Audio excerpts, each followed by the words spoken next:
나이가 들고 경험이 쌓이면 완숙미가 생기고 상황에 대처하는 능력이 커지기 마련입니다. 하지만 또 그렇게 켜켜이 쌓인 경험이 다시금 자신의 발목을 잡는 독이 될 수도 있습니다. 세상에 영원한 것은 없는 것처럼 오래된 것은 결국 새로운 것에 자리를 물려주게 됩니다. 아이들과 동일한 새로운 게임이나 운동을 같이 시작했을 때 처음에는 어른들이 좀 더 앞서 가는 것 같지만 금세 아이들이 따라잡고 역전하는 경험을 하게 됩니다. 이는 나이가 들어서 감각이 무디어진 것도 있지만 보통은 몸과 마음의 유연성이 떨어져 같은 패턴을 고수하기 때문일 것입니다.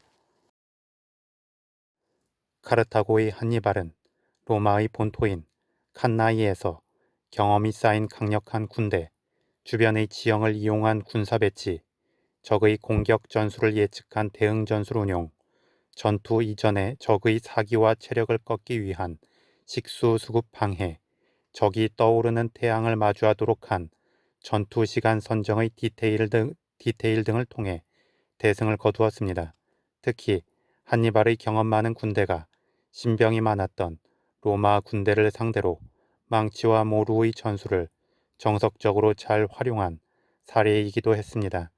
그런데 카르타고 본토인 자마에서는 스키피오 아프리카누스에게 자신이 칸나이 전투에서 사용한 망치와 모루의 전술에 그대로 당하면서 패배하게 됩니다.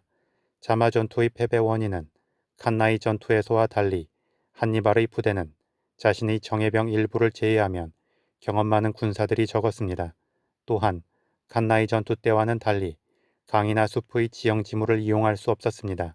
그리고 한니발은 스키피오가 카르타고 본토를 넘어오기 전에 이미 히스파니아 전투에서부터 카르타고 부대가 자주 사용하는 코끼리 부대에 익숙해 있었고 코끼리 부대를 상대로 이긴 경험도 있었으며 그 이후로 코끼리 부대를 상대하는 전술이 더욱 진화했을 수 있다는 점을 간과했습니다.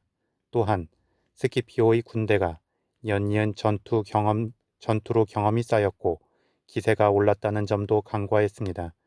그래서 한니발은 중앙에 코끼리 부대를 배치하여 스키피오의 중앙 보병대를 흔들어 시간을 벌려 하였고 양쪽의 기병대가 스키피오의 군대를 포위하면 최종적으로 자신의 정예병과 더불어 승리를 쟁취하려 했지만 실패하게 됩니다. 한니발의 전술을 예측한 스키피오는 가볍게 전면에서 달려오는 코끼리 부대를 중간중간 틈을 내어 흘려보냈고 양측면에 있던 기마부대는 한니발의 기마부대를 압도하여 결국은 스키피오가 한니발이 잘 사용하는 전술을 그대로 돌려주면서 승리했습니다. 비슷한 예로 로마의 폼페이우스와 카이사르가 마지막으로 치른 전투인 파르살로스 전투가 있습니다. 폼페이우스는 많은 전쟁 성과를 통해 군사적 천재로 불리우기도 했지만 이미 히스파니아 내전에서 마리우스의 부관이었던 세르토리우스에게 마치 어린아이와 어른의 싸움처럼 심하게 유린당하고 실패한 경험이 있었습니다. 그때의 실패 경험 이후 폼페이우스는 더더욱 군사적 우위를 확실히 점한 상태이거나 자신이 전략과 전술에서 우위에 있는 상태가 아니면 싸우지 않았습니다. 그래서 파르살로스 전투가 벌어지기 전에는 지금의 알바니아에 해당하는 디라키움 지역에 방벽을 세우고 해상권을 장악한 뒤 확실한 보급로를 확보하고 머물러 있었습니다. 한편 카이사르는 보급이 어려운 상태였기 때문에 그대로 시간이 지연되면 패할 가능성이 컸습니다. 다행히 폼페이우스에게 가담한 원로원들이 느긋하게 시간을 끄는 폼페이우스를 보면서 빨리 전쟁을 끝내라고 압박했습니다. 아마 원로원들은 자존심이 강한 폼페이우스에게 군사적 우위에도 불구하고 겁먹은 것처럼 카이사르를 상대하지 않고 있는 것에 대해 자극했을 수도 있습니다.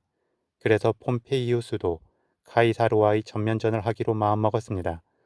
원로원의 압박과 군사적 천재로 불렸던 자신의 자존심을 지키고 싶은 마음도 있었겠지만 폼페이우스 나름에서 믿는 구석도 분명히 있었습니다.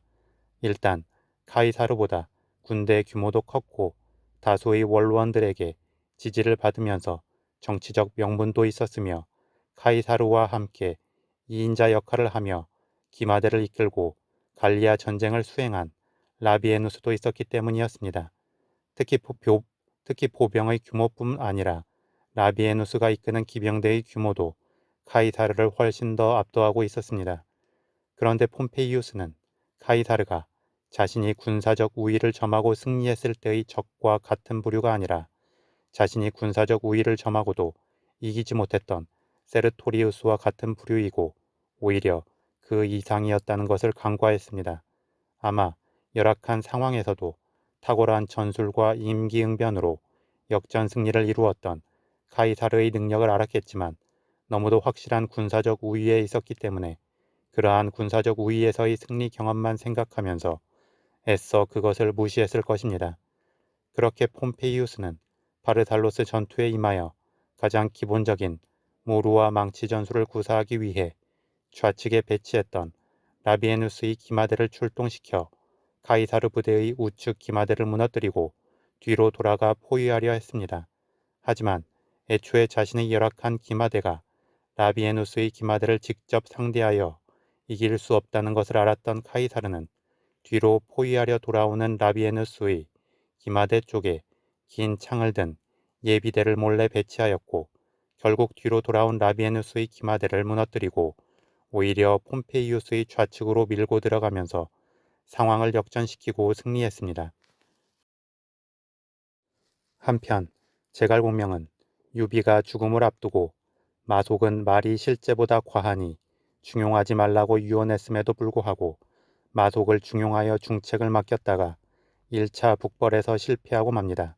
이는 제갈공명이 그간의 자신의 경험을 바탕으로 과도한 자기 확신에 빠져 있었기 때문이었습니다. 하지만 제갈공명은 마속의 실패를 바탕으로 다시금 밑에 사람들을 살피게 되고 그렇게 자신의 죽음 이후에 위헌이 반란을 일으킬 수 있다는 것을 예측하여 마대에게 위헌의 목을 베라고 지시했습니다.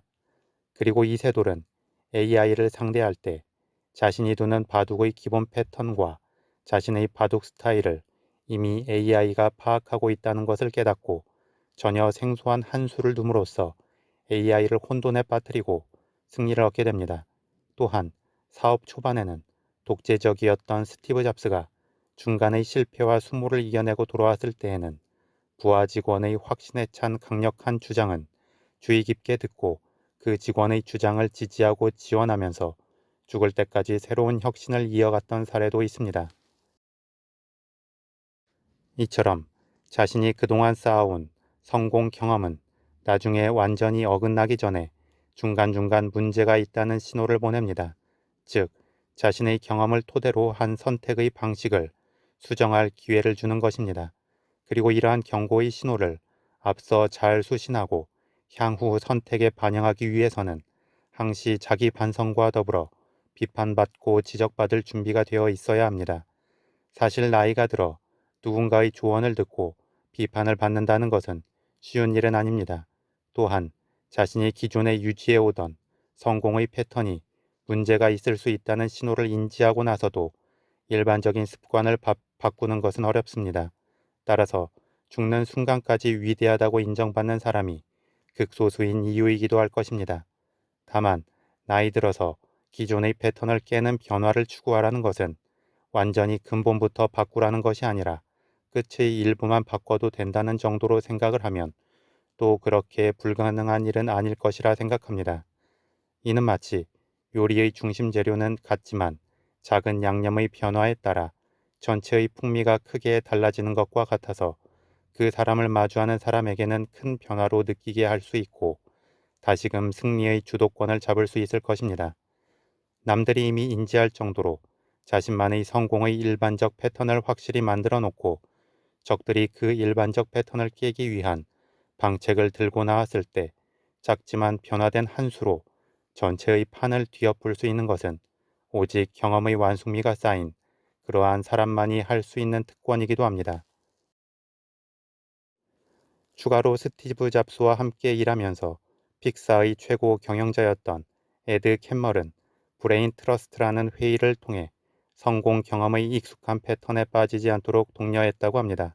즉, 기존의 어떤 애니메이션이 크게 성공한 뒤에는 보통 그 성공 패턴을 답습해서 안정성을 담보하고 싶어 하는 게 일반적인 사람들의 심리인데, 그렇게 기존의 패턴을 답습하게 되면 완전히 망하진 않더라도 아주 탁월하고 새로운 결과물은 만들어낼 수 없고, 결국 그 다음으로는 서서히 그저 그런 회사로 전락해 갈 수 있다 생각한 것이었습니다.